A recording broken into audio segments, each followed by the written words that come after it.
Bueno, tenemos una pregunta muy buena de don Jonathan de España. Vamos a escucharlo. Dice, entiendo que Irán es la única teocracia donde gobierna un imán. Muy bien, eso es cierto. El único gobierno en el mundo que los religiosos están al mando, que no es un gobierno secular, es República Islámica de Irán. Porque en otros países musulmanes, aunque llevan el nombre República Islámica, pero realmente son seculares.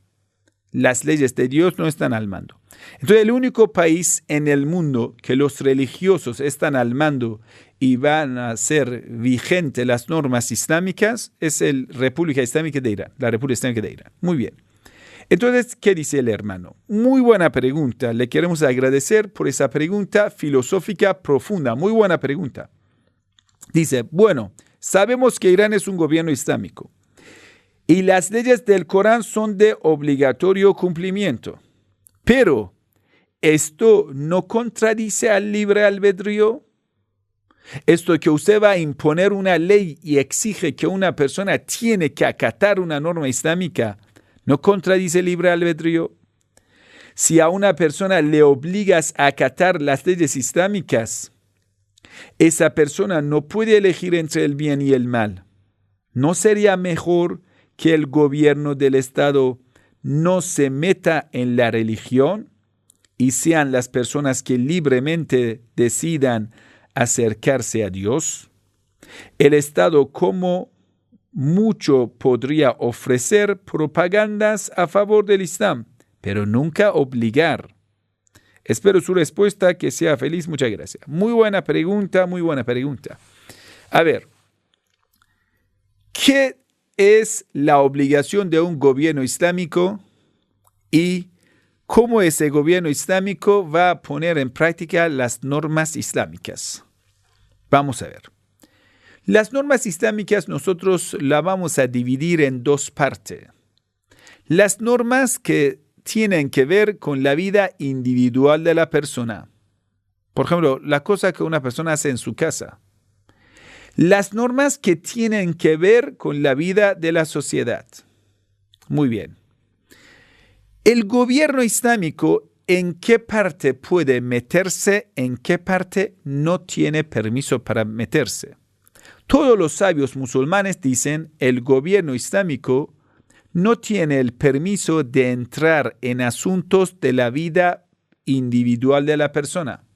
Por ejemplo, una persona en su casa hace el rezo o no lo hace, ayuna o no ayuna, fornica o comete sodomía o cualquier pecado, lo hace o no lo hace, bebe alcohol o no dentro de su casa.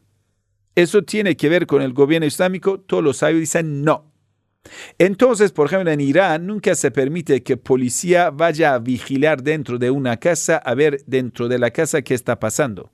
Dice, es la privacidad de la persona. Entonces, la parte que pertenece a la vida individual de cada persona, el gobierno puede meterse. Ahí está el libre albedrío. Bueno, una persona decide ser un creyente, otro decide ser un corrupto, lo hace. Pero en caso que una persona, vamos a ver, que es corrupta, que es pecadora, no quiere quedarse con el pecado suyo en su vida individual, sino va a llevar el pecado a la sociedad. Nosotros aquí lo vamos a decir, efsade fel ard, corromper la tierra de Dios. Por ejemplo, no se limita bebiendo alcohol en su casa, sino sale borracho en la calle. Cuando una persona sale borracho en la calle, eso sí se considera un delito. Esto que esté borracho en su casa, nadie le va a poner una multa ni le va a castigar. Pero en cuando sale borracho a la calle, ¿por qué es un delito? Porque está arriesgando la vida de los demás. Conduciendo borracho o cuando está borracho puede atacar a una persona, y eso pasa en Occidente también. Ustedes ponen multa a la persona que conduce borracho. En todo lado del mundo es así. Dice, tu vida personal privada es tuya, pero no puedes llevar tu corrupción a la sociedad. Una persona quiere andar en su casa desnuda, pero cuando sale a la calle hay límites que tiene que respetar. Todo el mundo lo tiene. En Occidente, usted anda desnudo en la calle, te ponen multa. ¿Por qué? Eso es mi vida. Dice, no, no, no. Estás ya en la sociedad y eso infringe las leyes de pudor en la sociedad. Cada sociedad tiene limitaciones de la vestimenta, de la conducta, ¿sí? Entre otras cosas. Incluso dentro de su casa no puede cometer lo que se considera crimen en contra de otro. Por ejemplo, dice, estoy en mi casa, quiero pegar a mi esposa. Dice, no, no, no. Entonces, esta mujer violada o golpeada por su marido, entonces esa mujer tiene el derecho de denunciar en contra de su marido, aunque está en la vida privada, porque está dañando o pega a sus hijos, ¿sí? Entonces decimos, mira, aquí hay límites que tú no puedes corromper a los demás. Entonces el gobierno islámico aquí tiene que venir a proteger la vida de los demás, de los corruptos. Entonces una persona si consume droga en su casa, nadie le toca. Pero si empieza a contribuir droga en la sociedad, sí, aquí es un delito y le van a poner la multa. ¿Sí? Entonces, así es. Una persona se suicida dentro de la casa, no le ponen multa, aunque está mal, aunque es pecado, aunque es prohibido. Pero empieza a matar a los demás, se considera un asesino, es un delito, le llevan. Una persona comete sodomía en su casa, nadie le pone multa. Pero cuando sale a la calle en público, comete sodomía o va a hacer un video de porno, sí, esa persona se considera delito y se considera, podemos decir, un pecado y hay multa y el gobierno tiene que meterse. Entonces ya está bien claro. El gobierno tiene la responsabilidad de proteger el ambiente sano para quienes quieren tener la vida sana. Quiere decir, siempre en la sociedad hay dos grupos generales, personas que quieren tener la vida espiritual sana, algunas personas que quieren tener la libertad de cometer el pecado en público. El gobierno islámico, ¿a quién le da preferencia? A los que quieren tener la vida espiritual sana. Por ejemplo, una persona dice, yo quiero tener la vida islámica. Entonces la vida islámica contiene muchos factores de valores, ¿no? Por ejemplo, dice, en la vida islámica yo no quiero escuchar groserías, ¿sí? En la calle. Yo no quiero ver, no sé, estos pecados en la calle, en público. Entonces dice, eso es su derecho. ¿Por qué? Eso corrompe a mis hijos cuando van a ver que dos personas están, por ejemplo, imagínense, si dos sodómicos en la calle están teniendo sexo en la calle. Yo no quiero que mis hijos vean ese mal ejemplo. Eso entonces se considera un delito. Pero ellos están dentro de su casa, nadie tiene el derecho de ir a investigarlo. ¿Me entiende? Entonces está bien claro. El libre albedrío es principal, es importante para que una persona pueda llegar a su perfección cuando en base del libre albedrío elige lo bueno. Pero para abandonar el pecado, el gobierno islámico tiene que hacer lo máximo de las difusiones, propagandas, lo que en Irán falta bastante. Porque durante mucho tiempo algunas autoridades que llegaron al mando en Irán, como ministro, incluso como presidentes, como Said Mohammad Khatami, como Hassan Rouhani, como algunos otros, incluso algunas personas como ministro de Cultura, eran personas seculares. Entonces nosotros hemos sufrido bastante por las autoridades seculares que en el gobierno islámico llegaron al mando. Algunos que estudiaron en Occidente tenían la mente pudrida por las enseñanzas de cultura occidental. Cuando llegaron al mando, ¿qué hicieron? Abandonaron las normas islámicas, hicieron todo lo posible para propagar la cultura occidental en el país. Entonces, en Irán no es que usted piensa que se está aplicando las normas islámicas, no. Un porcentaje de las normas islámicas han llegado en ese país, un porcentaje. Y nos falta bastante. Imagínese, llegó a ser asistente de presidente de nuestro país una mujer que era asistente de las mujeres.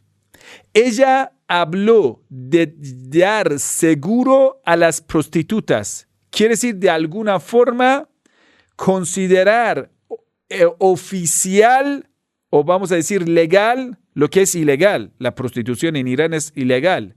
Pero ella empezó a dar, podemos decir, buscar apoyo económico para las prostitutas, para que ellas puedan tener su oficio más sano. En lugar de ayudar a ellas para que abandonen la prostitución, que vayan a tener un oficio sano, que no sé, vayan a tener su negocio, un trabajo, una técnica. Pobrecitas, a ellas le trajo, es decir, vamos a ayudar a las prostitutas a tener relaciones sexuales sanas, en lugar de atender. Eso, lo que te digo, salió en los periódicos en Irán. En lugar de atender 20 clientes de una forma insano en la calle, ella atiende a 4 clientes de calidad de una forma sana. Imagínense, eso se habló en Irán. De eso estamos hablando. La decadencia moral en algunas autoridades en algunos tiempos sí nos han afectado bastante. Yo personalmente he visto embajador iraní, que supuestamente tiene que llevar la cultura iraní, que era secular, quiere decir, creía en la separación de la religión y el gobierno. Y lamentablemente aún seguimos sufriendo muchas autoridades en Irán, más que todo lo que estudiaron en Occidente, que ya piensan de forma secular. Por eso usted va a ver que aún el gobierno islámico no ha dado todos los frutos que era posible. Pero la educación, sí, estamos de acuerdo con usted. Nosotros incluso tenemos una charla, usted lo puede ver, se llama motivación intrínseca, motivación extrínseca. En la educación islámica se le da mucha importancia a la motivación intrínseca. Quiere decir motivar a una persona de parte de su convicción, de parte de su interior, no por la recompensa o el castigo. Porque eso es, podemos decir, lo más débil, que es decir, la forma de motivar a una persona de lo más débil es el control exterior, que usted por el castigo o por la recompensa le controlas a una persona, haces a una persona como un mercenario. Y esa persona no lo hace muchas veces por la convicción, lo hace por la recompensa o por el miedo de castigo. Entonces esa persona nunca va a ser una persona perfecta, va a tener la vida de esclavo, por el miedo de ser golpeado, por el amor de interés, está cumpliendo las cosas. Entonces, esta forma de la educación no es la educación islámica, no funciona. Todas las enseñanzas islámicas están basadas a motivar a la persona por motivación intrínseca, interior, por convicción. Entonces, es cierto lo que el hermano dice, para que nosotros lleguemos a tener una sociedad islámica, necesitamos concentrar, y el gobierno islámico también tiene que concentrarse, en lugar de aumentar controles exteriores, en lugar de aumentar los castigos, en lugar de aumentar la recompensa en la sociedad, quiere decir, en lugar de dar importancia a controles extrínseca, controles policiales, en lugar de eso, tiene que ir a invertir dinero, tiempo, educación en las motivaciones intrínsecas, que las personas por la convicción cumplan por las normas de Dios. Y eso es lo que lleva a las personas a ser personas perfectas y que las personas lleguen a su perfección espiritual. Para termino con la palabra de un sabio que era muy místico, mi maestro Ayatollah Khoshbakht. Cuando se le preguntó a Ayatollah Khoshbakht, ¿cuál es lo mejor? ¿Que una persona abandone el pecado por su convicción o por la obligación? Escucha esa parte. Es una pregunta. ¿Que una persona abandone el pecado por su convicción o abandone el pecado por el castigo, por el miedo? Así te lo digo. ¿Eso vale? Que una persona por el miedo, no por libre albedrío, abandone un pecado. El Ayatollah Khoshbakht, ¿qué dijo? Dijo, por supuesto, es mejor que una persona abandone el pecado por la convicción. Pero en una sociedad, cuando menos pecado, hay más bendiciones, aunque esa persona haya abandonado el pecado por el miedo. Escucha esa parte. Aunque una persona quiere cometer un pecado, quiere en su interior su convicción, su amor, su apego es hacia la perversión, hacia el pecado, hacia un vicio. Quiere hacer un pecado. Por ejemplo, es una persona que le encanta pedofilia. Entonces, cuando vamos a tener castigos, leyes muy severos que le hacen imposible cometer ese pecado, por el miedo no lo hace. ¿Eso está bien? El Ayatollah dijo sí. Aunque la educación islámica nos enseña a hacer todo lo posible para convencer a las personas que no cometan el pecado. Eso es la ley principal. Pero también como la garantía de la ley principal, hay que siempre tener esa garantía. Que haya miedo para no cometer el pecado. Eso también es bueno. Para que una persona, por ejemplo, un pedófilo, siempre tenga miedo de la ley, de los castigos, para que no pueda cometer un violador. Por ejemplo, a una le encanta violar a las chicas. Entonces tenga miedo y no acercarse a violar. Como un ladrón que tenga miedo por la ley, eso todos los sabios de jurisprudencia en el mundo lo hacen. Dicen castigos penales es parte necesaria de las leyes, aunque no se educa a la gente por castigos penales en un país. Pero los juristas dicen, en la filosofía de los castigos penales, dicen sí, una sociedad siempre va a tener un porcentaje de los delincuentes. Y la única forma para controlar a los delincuentes son castigos penales. En todos los países del mundo hay. En Estados Unidos existe, en Inglaterra existe, pero son diferentes. En un país, por ejemplo, castigos penales son la cárcel, en un lugar es látigo, en lugares incluso pena capital. En Estados Unidos hay pena capital. Matan a las personas por ciertos crímenes. En muchos países del mundo son variables, diferentes. En China también es lo mismo, en Irán es así. Bueno, depende de la filosofía de las leyes que tienen y del fundamento de cada ley de cada país. Que Dios le bendiga, querido hermano Jonathan. Muchísimas gracias por esa pregunta. Wassalamu alaikum wa rahmatullahi wa barakatuh.